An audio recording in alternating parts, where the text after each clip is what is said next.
नमस्कार विद्यार्थी मित्रांनो, मी प्राध्यापक प्रवीण कड आपल्या सगळ्यांचं मनपूर्वक स्वागत करतो। विद्यार्थी मित्रांनो, 7 एप्रिल 2024 रोजी जी आपली महाराष्ट्र स्टेट एलिजिबिलिटी टेस्ट झालेली आहे, तर त्यामध्ये जो आपला कॉमर्स पेपर आहे, या कॉमर्स पेपरमध्ये लीगल अस्पेक्ट ऑफ बिझनेस या विषयावर जवळपास 10 क्वेश्चन्स विचारण्यात आलेले होते। तर हे जे 10 क्वेश्चन्स आहेत, तर ह्या 10 क्वेश्चनचं आपण या ठिकाणी ॲनालिसिस विथ आन्सर त्या ठिकाणी करणार आहोत। म्हणजे त्याची आन्सर की आपण या ठिकाणी डिस्कस करणार आहोत, आणि जे आन्सर आपण या ठिकाणी डिस्कस करणार आहोत तर ते विथ प्रूफ असणार आहे। ठीक आहे, म्हणजे त्याला काही सपोर्टिंग त्या ठिकाणी असणार आहे हे। तर या ठिकाणी आजचा कॉमर्स पेपर जो आहे, लीगल अस्पेक्ट ऑफ बिझनेस हा विषय आपण याच्या अंडर कव्हर करत आहोत। तर लीगल अस्पेक्ट ऑफ बिझनेसमध्ये जवळपास आपल्याला सिलेबसमध्ये 11 ॲक्ट दिलेले आहेत। तर बघूयात कोणकोणत्या ॲक्टवर काय प्रश्न त्या ठिकाणी विचारण्यात आलेले होते आणि त्याचं या ठिकाणी एक्सपेक्टेड आन्सर या ठिकाणी काय राहील। ओके, तर बघा मित्रांनो, पहिला प्रश्न आपल्या समोर आहे। आता हा आहे बघा, सेट ए आहे हा। ठीक आहे, सेट ए आहे। तर सेट ए मधला क्वेश्चन नंबर 81, क्वेश्चन नंबर 81 पासून त्या ठिकाणी लीगल अस्पेक्ट ऑफ बिझनेसच्या वरील क्वेश्चनची सुरुवात झालेली आहे। क्वेश्चन असा आहे की which among the below is essential for a valid contract of agency. तर क्वेश्चन लक्षात आलेला आहे आपल्या की हा जो क्वेश्चन विचारलेला आहे आपल्याला हा विचारलेला आहे द इंडियन कॉन्ट्रॅक्ट ॲक्ट जो आहे आपला, त्या इंडियन कॉन्ट्रॅक्ट ॲक्ट 1872 याच्यावर आधारित आहे। आणि स्पेशली त्याच्यातला जो टॉपिक आहे तो म्हणजे कॉन्ट्रॅक्ट ऑफ एजन्सी। आता कॉन्ट्रॅक्ट ऑफ एजन्सी म्हणजे काय, तर कॉन्ट्रॅक्ट ऑफ एजन्सी केव्हा तयार होते, तर प्रिन्सिपल आणि एजंट यांच्यामध्ये जे रिलेशन आहे तेव्हा त्याला आपण काय म्हणतो, कॉन्ट्रॅक्ट ऑफ एजन्सी असं म्हणतो। तर या ठिकाणी आपल्याला 4 ऑप्शन दिलेले आहेत, ते बघूयात आपण काय। तर बघा, the agent need not have capacity to contract. दुसरा आहे the principal should have the capacity to contract. तिसरा आहे number C, consideration is a must for appointing an agent। आणि डी आहे the principal should not be competent but the agent should be competent to contract. Okay, तर आता हा जो प्रश्न आहे, हा प्रश्न या ठिकाणी त्याचे जे ऑप्शन आपण बघितलेले आहे, तर ऑप्शन बघितलेले आपण, तर त्याच्यामध्ये काही ऑप्शन आपल्याला हे म्हणजे सारखेच वाटतात, म्हणजे हे उत्तर आहे की ते उत्तर आहे अशा पद्धतीनं। तर बऱ्यापैकी लोकांनी या ठिकाणी प्रश्न काय विचारलेला आहे, which is a essential for a valid contract of agency. कुठलंही कॉन्ट्रॅक्ट ऑफ एजन्सी होण्यासाठी व्हॅलिड इसेन्शियल काय आहे, आवश्यक लक्षण काय आहे। तर बऱ्यापैकी लोकांनी केलं असेल ऑप्शन नंबर सी हे करेक्ट आहे की consideration is must for appointing an agent, परंतु हे याचं उत्तर नाही आहे, लक्षात घ्या। ओके, तर याचं कारण काय आहे, याचं कारण आपण या ठिकाणी बघूयात। याचं कारण या ठिकाणी तुम्हाला लक्षात येईल। काय सांगितलं या ठिकाणी, तर हे आपण या ठिकाणी सपोर्टिंग जे काही एव्हिडन्स आहे तर तो या ठिकाणी घेतलेला आहे, किंवा प्रूफ ज्याला आपण म्हणूया। Appointment and authority of agent, बघा, who may employ and agent, employ कोण करू शकतं, म्हणजे एजंटची नेमणूक कोण करू शकतं। So according to section 183, section 183 of the Indian contract act. Okay, so any person who has attend majority according to the law to which he is subject and who is of sound mind may employ an agent. Thus, a minor or a person of unsound mind cannot appoint an agent. म्हणजे या विधानावरून आपल्याला स्पष्टपणे या ठिकाणी नक्की हे होतं की अपॉइंट करणारी जी व्यक्ती आहे, ती आहे या ठिकाणी प्रिन्सिपल। ओके, म्हणजे प्रमुख ज्याला आपण म्हणतो, हा प्रमुख कोणाची नियुक्ती करतोय, अभिकर्त्याची म्हणजे एजंटची। मग त्याच्यासाठी जो कोणी या ठिकाणी अपॉइंट करणार आहे ॲज पर सेक्शन 183 तो काय असला पाहिजे, कॉम्पिटंट असला पाहिजे, बरोबर। म्हणजे बघा, त्याने मेजॉरिटी असली पाहिजे, म्हणजे वयाची 18 वर्षे पूर्ण झाली असली पाहिजे, तो साऊंड माइंड असला पाहिजे असं सांगितलं आहे। म्हणजेच या ठिकाणी अजून काय सांगितलंय, अनसाऊंड माइंड तो नसला पाहिजे, कोण, प्रिन्सिपल। ओके, म्हणजेच या ठिकाणी आपल्याला आन्सर काय दिसतंय की the principal should have capacity to contract. म्हणजे प्रिन्सिपल जो आहे, प्रमुख जो आहे, तर त्याच्याकडे काय असली पाहिजे, कॅपॅसिटी टू कॉन्ट्रॅक्ट असला पाहिजे, बरोबर। म्हणजे तो मेजर असला पाहिजे, साऊंड माइंड असला पाहिजे, मायनर नसला पाहिजे, अशा पद्धतीने। म्हणजे हे याचं इसेन्शियल फीचर त्या ठिकाणी आहे, हे आपल्याला लक्षात येतं.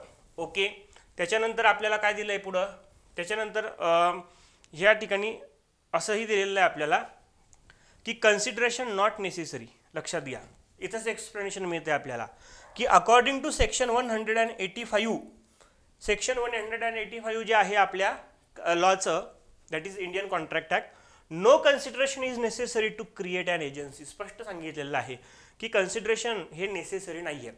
म्हणजे याचा अर्थ असाही नाही की कन्सिडरेशन नसलं पाहिजे, म्हणजे कन्सिडरेशन असूही शकतं आणि नसूही शकतं. सो काय म्हटलंय की नो कन्सिडरेशन इज नेसेसरी, आवश्यक नाहीये म्हणजे असलंच पाहिजे अशी गोष्ट नाही. सो या ठिकाणी काय दिलंय, या ठिकाणी आपल्याला काय दिलेलं आहे, consideration is must for appointing N agent. म्हणून हे विधान या ठिकाणी काय ठरतं मित्रांनो, चुकीचं ठरतं, म्हणजे हे इसेन्शियल नाहीये. ओके, आणि डी बघा बरं, the principal should not be competent असं म्हटलेलं आहे. Principal should not be competent but the agent should be competent to contract. तर लक्षात घ्या, the principal should not be competent असं म्हटलेलं आहे, तो मात्र आपण काय बघितलं, तो कॉम्पिटंट असला पाहिजे, म्हणजे कॅपॅसिटी टू कॉन्ट्रॅक्ट असली पाहिजे. इथं विधान चुकीचं ठरतं.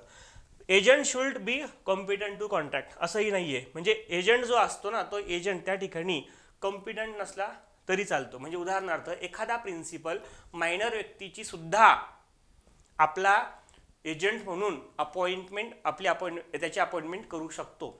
अर्थात मायनरनं जे काही त्या ठिकाणी ॲक्ट केली असेल तर त्याच्यासाठी मायनर रिस्पॉन्सिबल नसणार, तर जो कोणी मेजर आहे किंवा प्रिन्सिपल आहे तो त्या ठिकाणी रिस्पॉन्सिबल असणार. म्हणजे डी हे सुद्धा या ठिकाणी इनकरेक्ट ठरतं. तर राहिला प्रश्न ए आणि बीचा. The agent need not have capacity to contract, हे विधान ही बरोबर आहे. आणि दुसरं, the principal should have capacity to contract, हे विधान सुद्धा बरोबर आहे. पण आता या ठिकाणी काय झालेलं आहे की प्रश्न जास्त कठीण बनवण्याच्या नादामध्ये थोडासा तो कन्फ्यूज करून टाकलेला आहे त्याने.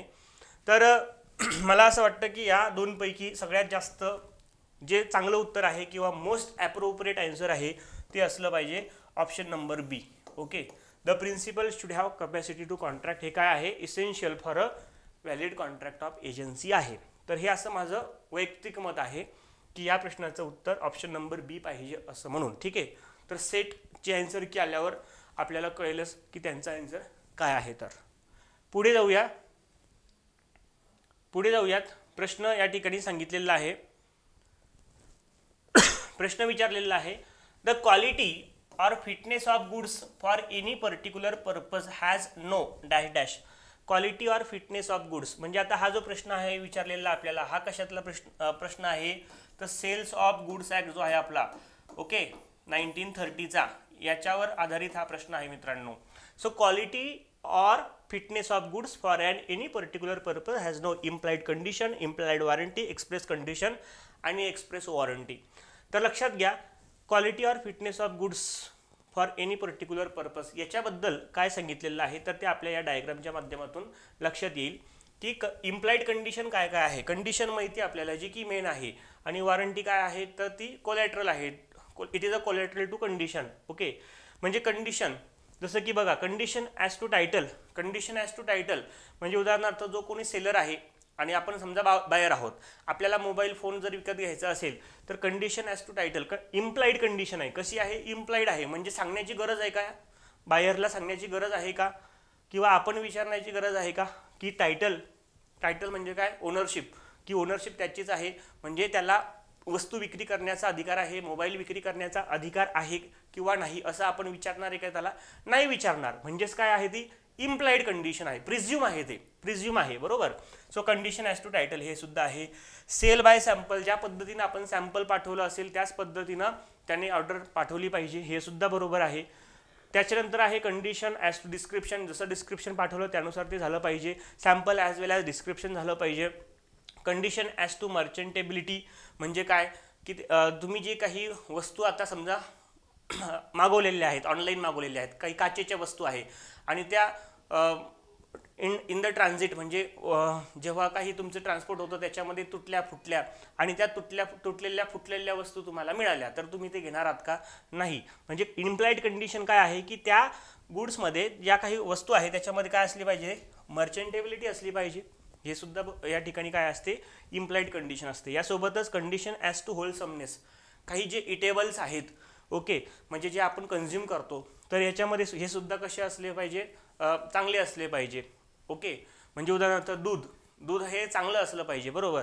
म्हणजे ते जर नासलेलं असेल किंवा खराब असेल तर ते आपण घेणार आहोत का, नाही. म्हणजे दूध डेअरीला जाऊन आपण विचारणार आहे का हे दूध चांगलं आहे की नासलेलं आहे, नाही, ते चांगलंच आहे, ते इम्प्लाइडच आहे, बरोबर. तो चांगलंच दूध तुम्हाला विकणार आहे अशा पद्धतीनं. So similarly condition as to quality or fitness. आता समजा एखाद्या शूजच्या दुकानामध्ये तुम्ही गेलात आणि शूज विकत घेतला त्या ठिकाणी, तर त्या शूजमध्ये काय असली पाहिजे, क्वालिटी असली पाहिजे, बरोबर. क्वालिटी असली पाहिजे आणि फिटनेस असलं पाहिजे. असं व्हायला नको की आज शूज आपण त्या ठिकाणी खरेदी केला आणि एका दिवसामध्येच तो त्या ठिकाणी काय झालाय, तुटला किंवा व्हॉटेवर समजा, तर असं नाही झालं पाहिजे. So condition as to quality or fitness म्हणजेच, परंतु ही क्वालिटी ऑर फिटनेस कशी आहे, रिझनेबल आहे, बरोबर. ही कशी आहे, रिझनेबल आहे. म्हणजे असं पण नाही ना की चला एक शूज खरेदी केला म्हणजे तो 10 वर्ष त्याला काहीच होणार नाही, असं पण नाही. म्हणजे 1000 रुपयाचाच खरेदी केला तुम्ही आणि 10,000 रुपयाचं असं त्याचं लाईफ असलं पाहिजे असं एक्सपेक्ट करणार तर तेही चुकीचं आहे. सो रिझनेबल त्या ठिकाणी काय असली पाहिजे, क्वालिटी ऑर फिटनेस असलं पाहिजे. So condition as to quality or fitness हे आपल्या या ठिकाणी काय आहे, आन्सर आहे. So quality or fitness of goods हे काय आहे या ठिकाणी, has no implied condition. Okay, so 82चा आन्सर या ठिकाणी आहे ऑप्शन नंबर ए. पुढे जाऊयात. पुढचा प्रश्न आहे बघा 83. When transfer of property in goods is to take place at future time.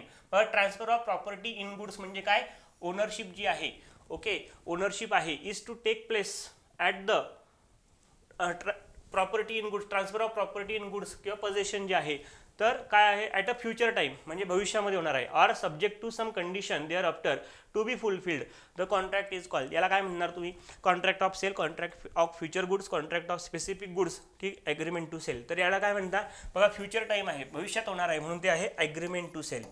तर कॉन्ट्रॅक्ट ऑफ सेल आणि ॲग्रीमेंट टू सेल याच्यामध्ये डिफरन्स आहे जो की आपल्याला सांगितलेला आहे. सेल म्हणजे काय, सेक्शन 4 सबसेक्शन 3 मध्ये सांगितलेलं आहे आपल्याला.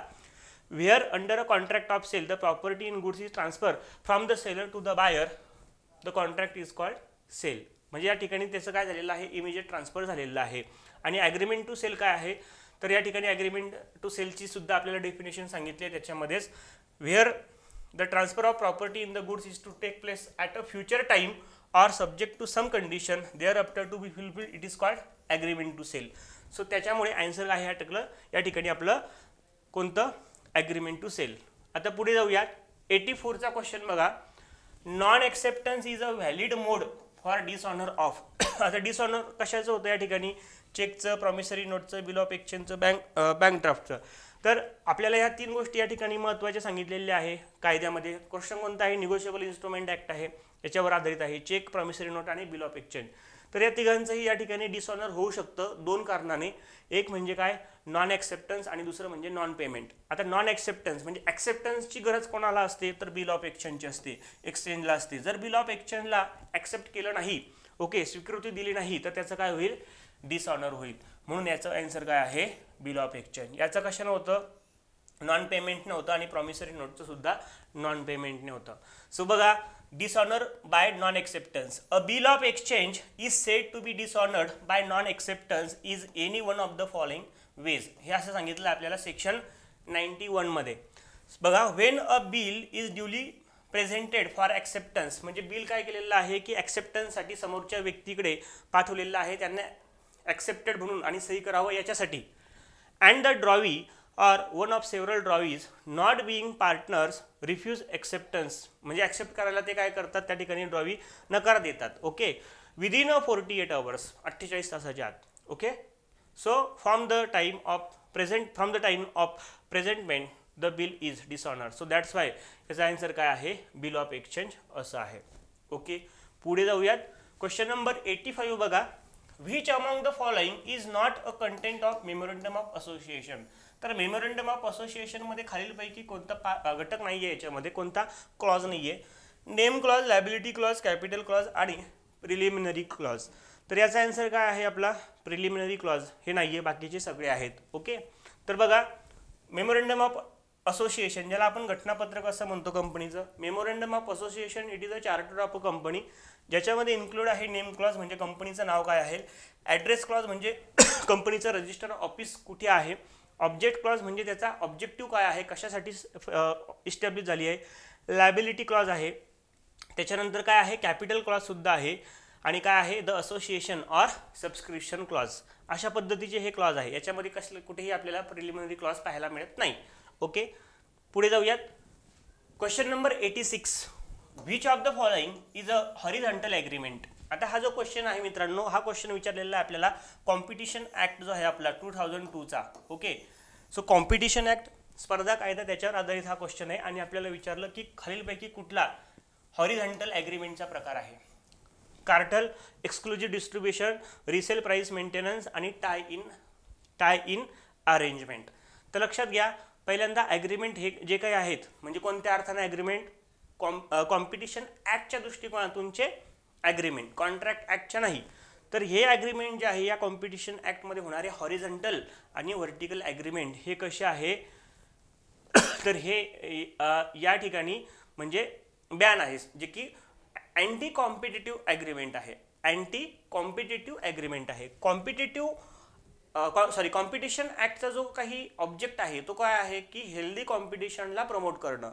हेल्दी कॉम्पिटिशनला प्रमोट करणं म्हणजे कॉम्पिटिशन राहिली पाहिजे मार्केटमध्ये, जे की हेल्दी राहील, ज्याच्यामुळे जे आपले जे कस्टमर आहेत ह्या कस्टमरचं जे काही इंटरेस्ट आहे, हा इंटरेस्ट म्हणजे हितसंबंध तो काय होईल, त्या ठिकाणी सुरक्षित राहील. बरोबर, म्हणजे कंझ्युमरला प्रोटेक्शन त्या ठिकाणी मिळेल आणि एकापेक्षा जास्त वस्तू निवडीचा ऑप्शन त्यांच्याकडे असेल आणि अशा पद्धतीने त्यांना अफोर्डेबल प्राइसेसमध्ये गुड्स अवेलेबल होईल. परंतु मॅन्युफॅक्चरर जे आहेत किंवा रिटेलर जे आहेत ते काय करतात, असे काही ॲग्रीमेंट करतात की ज्याच्यामुळे कंझ्युमरचं काय होतं, या ठिकाणी इकॉनॉमिक एक्सप्लॉयटेशन होतं. लक्षात घ्या. तर बघा, हॉरिझॉन्टल ॲग्रीमेंट काय आहे की horizontal agreement is an agreement, arrangement or understanding between two or more competing business. म्हणजे हे सेम बिझनेस करणारे असतात लोक आणि ते आपापसामध्ये काय करतात, ॲग्रीमेंट करतात. Okay, so operating at the same production or distribution chain level, म्हणजे सेम लेवलला त्या ठिकाणी ते आहेत.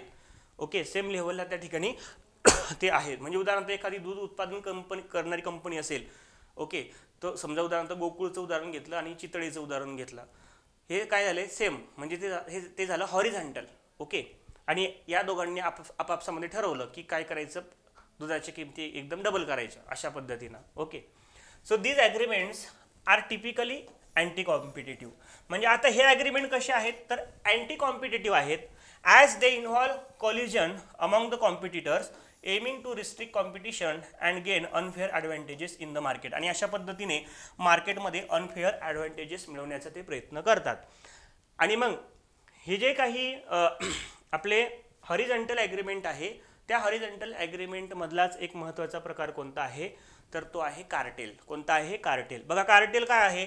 So cartel includes an association of producers.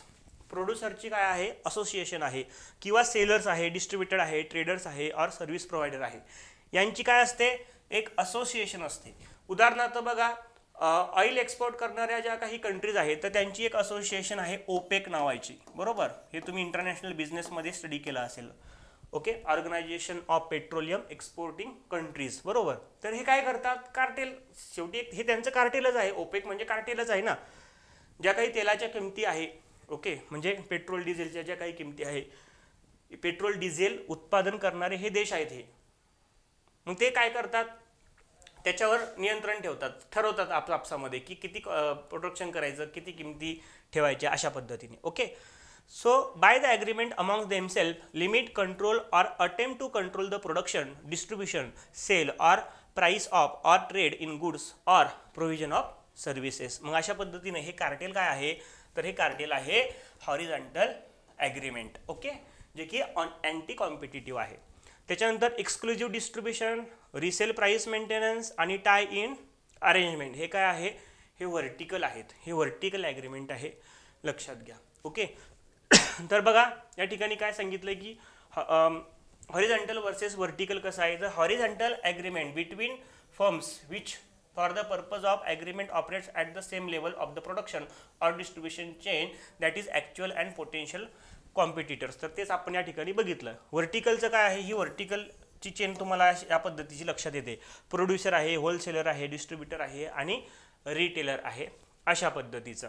तर हे काय आहे बाकीचे, हे बाकीचे आहेत आपले व्हर्टिकल एक्सक्लुझिव्ह डिस्ट्रीब्युशन, म्हणजेच हा काही एरिया आहे त्या एरियामध्ये फक्त मीच त्या ठिकाणी काय करणार, सेल करणार. असं जर समजा रिटेलरनं जर ठरवलं अशा पद्धतीने, ओके, तुम्ही या ठिकाणी यायचं नाही.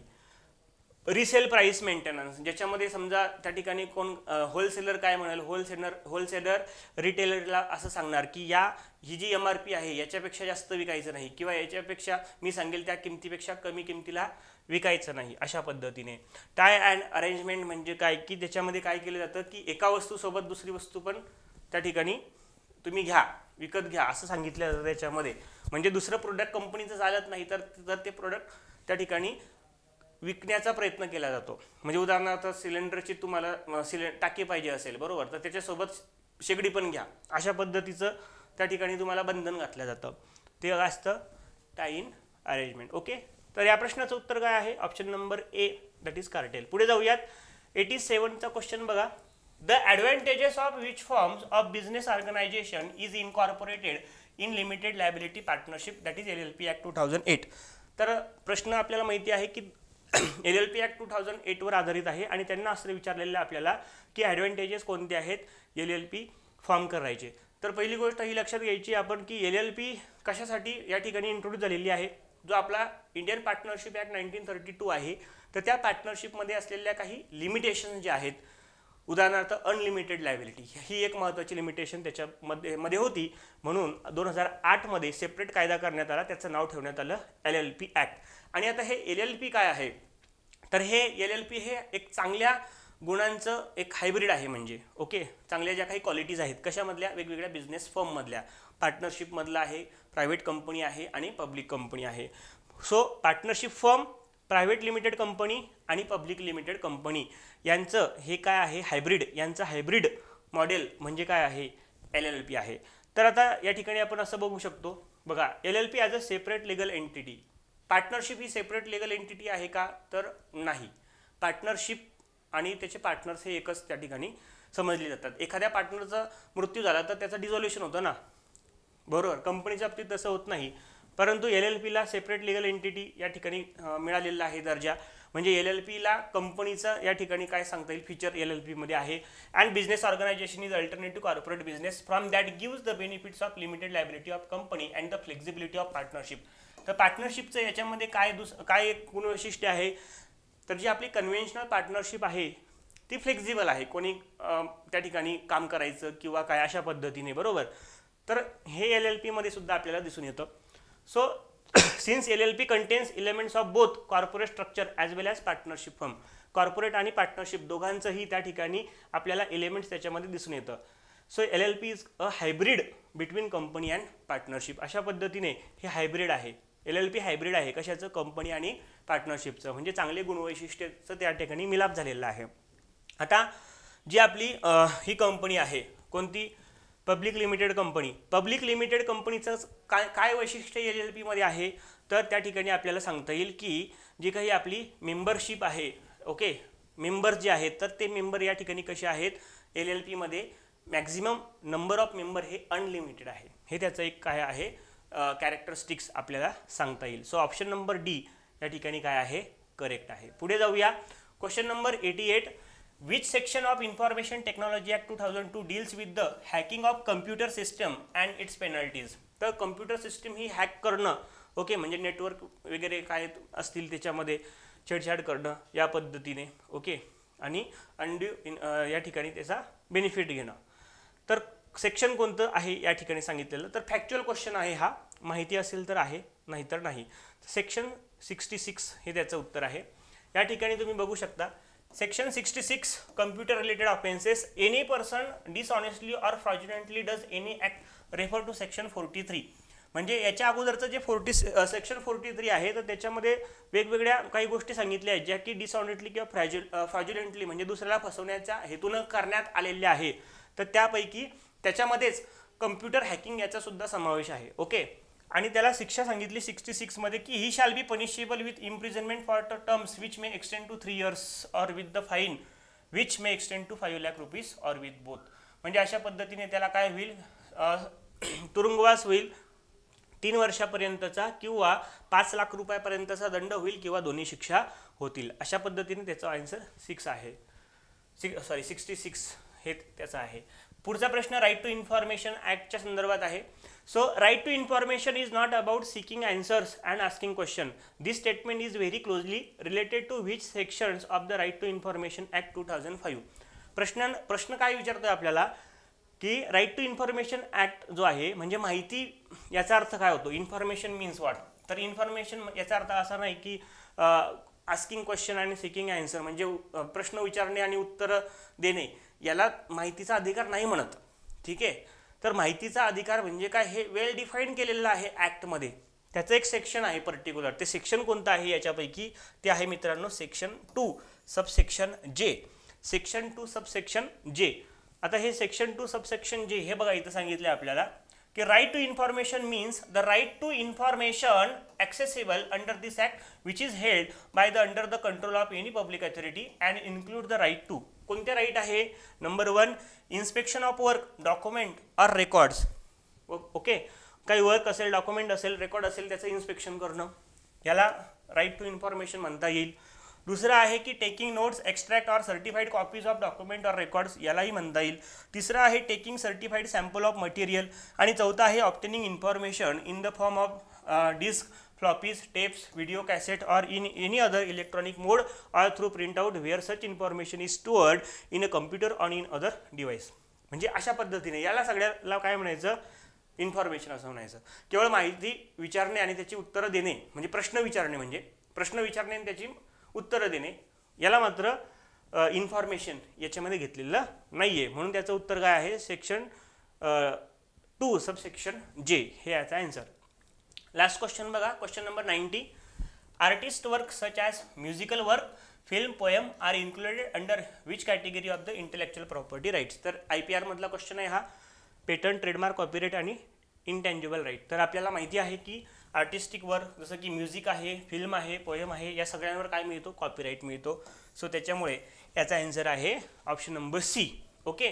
चॅप्टर 3 जे आहे कॉपीराईट ॲक्टचं, चॅप्टर 3 कॉपीराईट संदर्भात सांगितलं आहे की works in which copyright subsists. बघा subject to the provision of this section and the other provision of this act copyright shall subsist throughout India in the following class of works. That is to say number 1 original literary म्हणजे जे काही तुमचं साहित्य वगैरे आहे, dramatic, musical and artistic works त्याच्यामध्ये include केलेलं आहे. त्याच्यानंतर सिनेमाच्या रिलेटेड काही फिल्म असतील आणि साऊंड रेकॉर्डिंग असेल. तर अशा पद्धतीनं हे आपण बघितलं. 90चं उत्तर काय झालेलं आहे, ऑप्शन नंबर सी असं आलेलं आहे. ओके. तर ही आन्सर की तुम्ही या ठिकाणी बघू शकता. याची जी काही PDF आहे तर ती आपल्या या चॅनलला तुम्हाला मिळेल. टेलिग्रामचं हे चॅनल आहे, हे तुम्ही जॉईन करू शकता. जर तुम्हाला अजून काही माहिती असेल, हवी असेल तर तुम्ही या नंबरला कॉल करू शकता. इथे आपण थांबूया. नेट सेटच्या संदर्भात जर आपल्याला बॅचेस जॉईन करायचे असतील तर आपण जरूर आपला ॲप डाउनलोड करू शकता. प्ले स्टोअरला जाऊन प्रवीण कड क्लासेस हे ॲप आपण त्या ठिकाणी डाउनलोड करा. लवकरच आपण या रिलेटेड बॅचेस लॉन्च करणार आहोत. इथे आपण थांबूयात. थँक्यू. आजचं सेशन कसं वाटलं नक्कीच तुम्ही कमेंट बॉक्समध्ये त्या ठिकाणी मेन्शन करून सांगू शकता. आणि तुमच्या पण सुद्धा काही त्या ठिकाणी व्ह्यूज असतील तर ते सुद्धा नक्कीच तुम्ही द्या. पुढच्या सेशनमध्ये असंच आपण दुसऱ्या विषयावर म्हणजे कॉमर्स विषयाच्या अंडर जे काही वेगळे सब्जेक्ट आहे त्याच्या आन्सर कीच्या संदर्भात डिस्कस करूयात. इथं थांबूयात. थँक्यू.